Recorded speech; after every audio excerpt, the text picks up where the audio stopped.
bin! Violet, it's not listening to me. Keep trying. Please. Hello and welcome to The Big Bang. On today's show, we'll be making stained glass windows. We'll be investigating the strange but true story of Louis Le Prince and the first ever motion picture. And asking the huge and fundamentally important question, can you lie on a bed of eggs? Violet, about this egg thing. What's the name of that film starring, what's his name? Thingy did the soundtrack. What? It's a competition. You can win a lifetime supply of popcorn. But I can't remember the answers. You surprise me, Violet, because you've got an excellent memory. Look, I can prove it to you. Now, I want you just to read the colour of the pen that I've written these words on this card. Go on. Well, that's easy. Blue, green, pink, orange. OK. Try this time. Remember, read the colour of the ink, not the word. OK. It's not pink, it's blue. Good. The next one is, not orange, it's pink. Correct. The next one is orange. Yes. And the final one is green, yeah.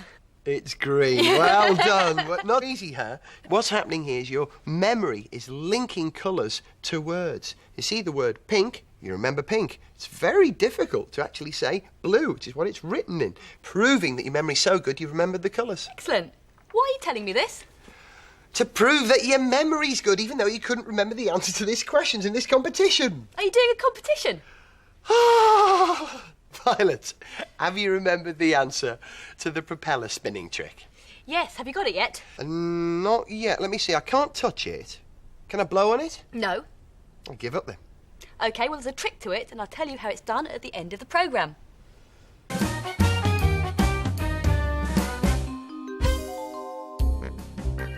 Looks like a nasty case of the hiccups. An involuntary contraction of the muscles in the chest, resulting in a brief closure of the voice box. Looking for a cure?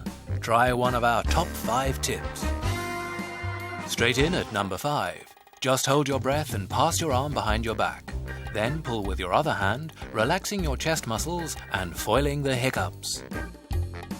Not there yet, Cynthia? Try tongue pulling, a great way to stimulate the nerves at the back of the throat, interrupting the hiccup cycle. At number 3, mouth tickling. Run your tongue over the roof of your mouth, thus interrupting the normal breathing pattern. At number 2, cold comfort. Place a bag of frozen veg just below your rib cage. The shock should get those chest muscles going. And top of the tips, mind over hiccup. Tell yourself to do it. Go on, make yourself. Hard to believe, isn't it? But trying to make yourself hiccup can actually stop them from occurring. Far out.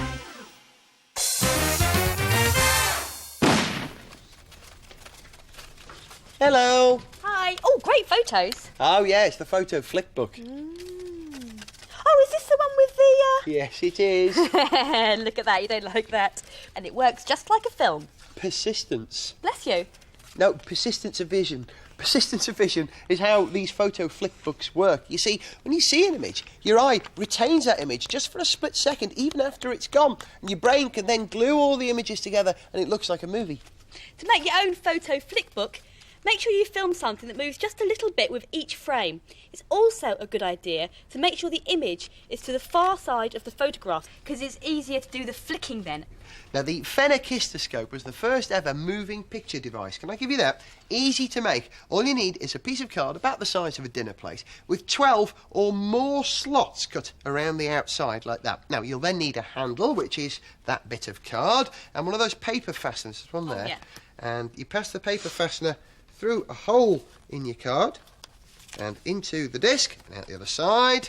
Then you'll need another disc, thank you, with a series of drawings on it. Each drawing has to be slightly different from the previous. When you get round to the last drawing, make sure that the action blends with the first one. Then you'll get sort of continuous movement. Now then, finally, place that on top, secure it with a bit of masking tape on the other side, like I've done, and to use your phenakistoscope... Bless you. Thank you.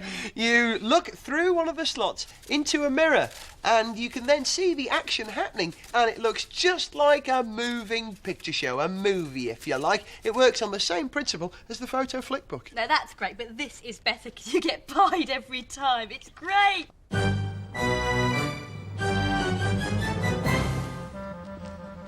So, what's the story, sugar? The story, doll, is the strange but true story of the first ever motion picture. The movie's right, so that's why we're talking like this. You got it, doll. Let's go. And here it is, the first ever motion picture. It was shot over 100 years ago. We're looking for the guy who was responsible for this movie. The guy who invented moving pictures. So, our guy has to be Thomas Edison, right? Inventor of the photograph, the phonograph, the electrical power station. Hold it, doll. Maybe Edison wasn't all he was cracked up to be. I'm talking lies. I'm talking a disappearance, maybe even murder, and the tale of a handsome French prince. Everyone says Edison invented movies in America, but that first film was made by Louis Le Prince, a French inventor who lived in England. He's the guy, not Edison. Louis had all the answers. He worked out a way of taking a whole lot of photographs, one after the other, quicker than you could blink your eye. Bang, bang, bang. You're looking at an 1888 Le Prince single-lens camera, and he took the photographs on this stuff. But that's paper, right? It's light-sensitive paper. He'd also worked out a way of getting this thing to move through the camera smoother than a snake wearing silk stockings. You know what I'm saying? That's 15 photographs every second. You string them together, you got yourself a moving picture. Nice. Sounds like he's home and dry. Wrong, babe. The only way to show his paper film was on a projector in front of a very hot light. Hey, forget it. Try putting a paper film in that heat, and you're gonna go up in smoke. You got it, kid. He needed a heat-resistant film. But wait, there's more. Le Prince was worried that people were going to try and steal his ideas. So he only told his wife and his lawyers about his invention. But he needed some dough fast. For this stuff. You don't mean... Yeah, right. It's celluloid. It was perfect for the job. It was fast, it was flexible, and it was a lot more heat-resistant than the paper he'd used before. So where'd he go for the dough? He went to France. He figured his brother was good for a handout. But on the train home to England, Louis Le Prince and the plans for his invention vanished. So, what are you saying? That someone bumped the guy off? Maybe. Nobody knows. What we do know is, a year later, Thomas Edison launched his movie invention, the kinetograph. And guess who worked out the legal side? The same lawyers who worked for Louis Le Prince. The guys who knew all his secret plans. A double cross. Maybe. I ain't saying, but it's kind of convenient. Hit it, Mac. Okay, it's the first film, but it ain't no Oscar winner. So it's short and a little thin on plot and beautiful dames, but it was still one heck of an achievement. So, did Edison ever take the rap? Nope, he never did. But he did make this one admission. He said, everyone steals in industry and commerce. I've stolen a lot myself. The thing is to know how to steal. Come on, kid. I'll buy you coffee.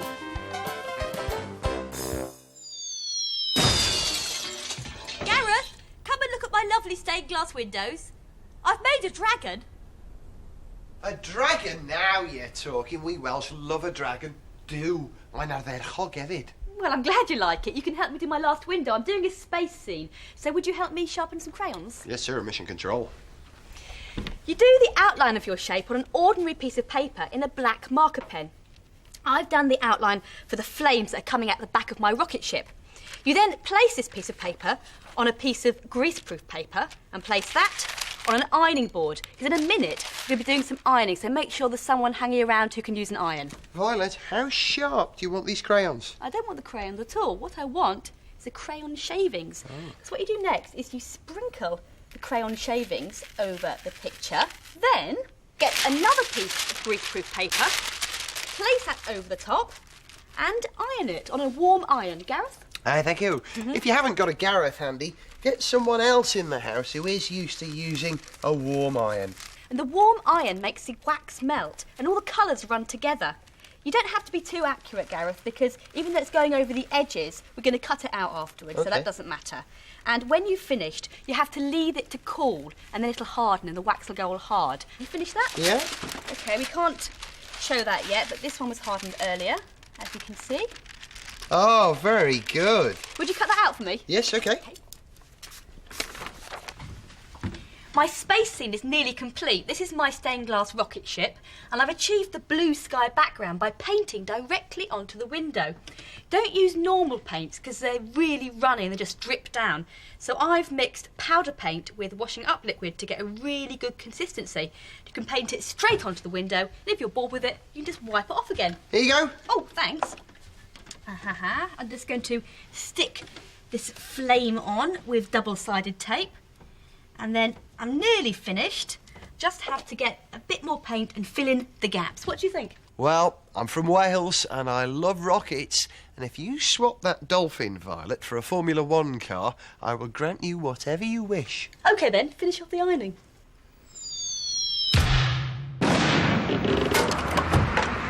OK, get ready for some exceptionally exciting Big Bang Big stuff. Well, if it's exceptionally exciting, that can mean only one thing. Grand Prix motor racing. No, I said exceptionally exciting. Here, you'll need these. What? Come on. Eggs, Violet. Whenever we do something on eggs on the Big Bang, the eggs always end up on me. Trust me, Gareth, I've got it all worked out. You see, eggs are extremely interesting. The shell on the outside is mostly made up of something called calcium carbonate, and bones are made up of the same stuff. So it's extremely strong. And if you get an egg and hold it lengthwise and try and crush the shell between your thumb and forefinger, you have to apply an awful lot of pressure.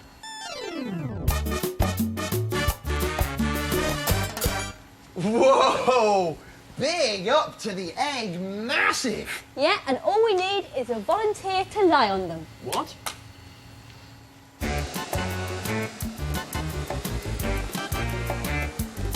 on then, off you go. Right. Take up the slack. Stop! Oh, good, nearly there. Now lower it. Lower him gently. Relax into it, Gareth. I can feel eggs under me. This is They're bizarre. going to support your weight. Yeah. Wonderful. Can you move it away now? I can't move. That's it. It's moving away. Just relax onto it. I can't believe it. This is unbelievable. I'm actually lying on a bed of eggs. And it's working? Yes. You can't feel anything cracking No. underneath you? Can I get up now, please? No. Not until I've stood on you. What? This works because Gareth is spread over about 100 eggs, so each egg only supports a little bit of him. But even one egg is pretty strong because the arched shape of an egg is really good for supporting heavy weights, like me and Gareth. You know what? I think we've done it. We have definitely done it. There's no egg. Handless now. Yeah. Are you ready? Yeah, yeah. 1, 2, 3. Yeah. Woo!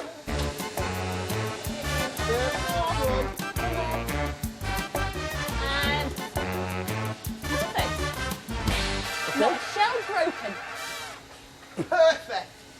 How's about that for Big Bang Big stuff? Oh, one last thing, Gareth. What's that? Exit stage left.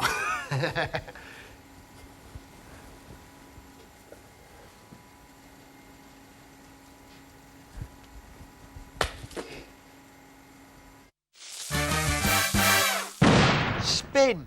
Go on. Spin. Violet, I can't get this thing to turn. That's because you need my special mental powers. Go on then, oh alien from planet Peroxide. OK, one wooden spoon, string wrapped around it, a cocktail stick on the end, and a paper propeller. Now, I take my pencil and watch and concentrate. Spin, spin, spin. Very good. OK, now make it go the other way. OK, I simply take my pencil and apply it to a different part of the wooden spoon's handle. Wow, why does that work then? Well, it's a parametrically amplified, radially asymmetric resonator. So basically you've got no idea. No. All right, let's see if you can make this thing take off and perform a loop around the room then. Well, Clever.